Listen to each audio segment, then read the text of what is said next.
My name is Harold Cianzo and my topic for today is retail research. So ano nga ba ang retail research? Ang retail research ay isang uri ng pananaliksik na nakatuon sa negosyo ng pagtitinda o pagtitingi ng mga produkto at serbisyo sa mga mamimili. Layunin nitong maunawa ng ang kilos at kagustuhan, pangangailangan ng mga customer, gayon din ang kalakaran sa mga merkado upang makatulong sa pagpapabuti ng mga estratehiya sa pagbebenta. Sa madaling salita, ang retail research ay mahalaga para sa mga negosyo gustong lumago at makatugon sa pangangailangan ng kanilang mga customer. Quantitative survey. This study target demographic groups by mapping target segment. Quantitative survey ay isang uri ng research method kung saan ang goal ay makakuha ng numerical data o mga numero na pwedeng i-analyze gamit ang statistic. Karaniwang gumagamit ito ng structured question na may mga option gaya ng multiple choice o scale 1 to 5. For example, sa scale na 1 to 5, gaano ka-satisfied sa service namin? Number 1, hindi satisfied. 5, very satisfied. Ang mga sagot sa quantitative survey ay madaling i-compute at i-graph at i-compare para makakuha ng trends or patterns. Usually, ginagamit ito kung gusto mong malaman ang ilang porsyento ng tao ang may parehong opinion, gaano kadalas ginagawa ng tao ang isang bagay, ano ang average na nasagot sa isang tanong.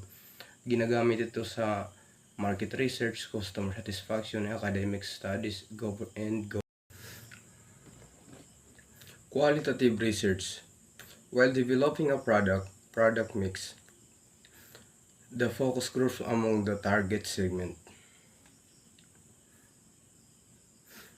Quantitative research ay isang uri ng research na tumutuon sa mga pag-unawa ng karanasan, damdamin at pananaw ng mga tao. Hindi ito tungkol sa numbers kundi sa malalim paliwanag at kwento. Halimbawa ng tanong sa qualitative research, paano nakakaapekto ang online class sa daily routine mo? Ano ang nararamdaman mo nung pandemic? Sa qualitative research ay open-ended question ang ginagamit. Ibig sabihin, malayang makakasagot ang respondents gamit ang sarili lang salita. Developing a methodology. Research techniques based on the customer decision path. Developing a methodology means pagbuo ng plano kung paano mo gagawin ang research mo dito mo ilalatag ang step by step process kung paano ka mangungulekta, mag-analyze at mag-interact ng data. Parang instruction manual ng research mo para malinaw kung gaano ka nakarating sa findings mo. Main part ng methodology, research design. Anong klaseng research ito? Halimbawa, quantitative or mixed methods. Participants or respondents. Sino ang pinagkunan ng data, ilan sila, paano sila pinili, at bakit sila. Data collection method. Paano mo kinokolekta ang data? Halimbawa, survey, interview, observation, etc. Data analysis. Paano mo pinag-aaralan ng mga data? Qualitative thematic analysis, quantitative statistic analysis. Ethical consideration. Paano mo sinurga ethical ang research mo? May consent ba? May privacy ba?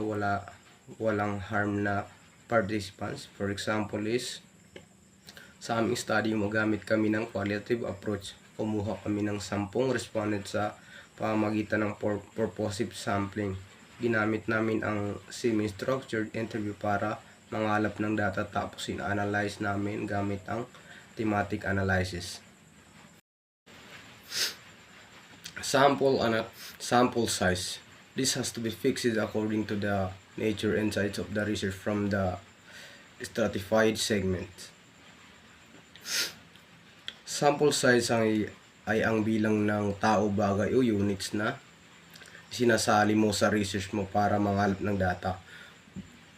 Sa madaling salita, ito yung ilan ang mga sasali o kailangan tanungin, obserbahan sa study mo? Bakit mahalaga ang sample size? Kung masyadong maliit, baka hindi accurate o reliable ang resulta. Kung masyadong malaki, sayang ang oras at resources, lalo na kung hindi kailangan. Kailangan sakto lang para maging representative ng population mo. For example, sabihin natin gusto mong malaman ang study habits ng grade 12 student sa isang school na may 500 student. Hindi mo kailangan tanungin lahat. Pwede kang pumili ng sample size na halimbawa 100 student, yun 100 na yun. Yun ang magiging representative ng buong 500. Paano pinipili ang sample size? Depende sa type of research, gaano kalaki ang popular, gaano ka prices ang gusto mong result, at kung may available tools ka like solving formula. Questionnaire method. In the case of research covering demographic groups, most questionnaire include queries on the respondents. Questionnaire method ay isang paraan ng pagkuha ng data kung saan gumagamit ka ng set of question na sinasagutan ng respondents, pwedeng written paper or online Google form, etc. Ito ay isa sa mga pinaka-common na ginagamit sa quantitative research, pero pwede rin sa qualitative kung may open-ended question. Bakit ginagamit ang questionnaire? Mabilis at madaling ipamahagi, pwede sa maraming tao at less expensive kaysa face-to-face interview. Mas structure ang mga tanong. In-depth interview method. In-depth interview involves asking questions, listening to, and recording the answer. In-depth interview ay isang qualitative research method kung saan ang research ay nakikipag-usap sa respondents na masinsinan at mas malalim o usually one-on-one. Layunin nito maintindihan ang karanasan, damdamin, opinion at pananaw ng isang tao tungkol sa specific na topic. Observation method.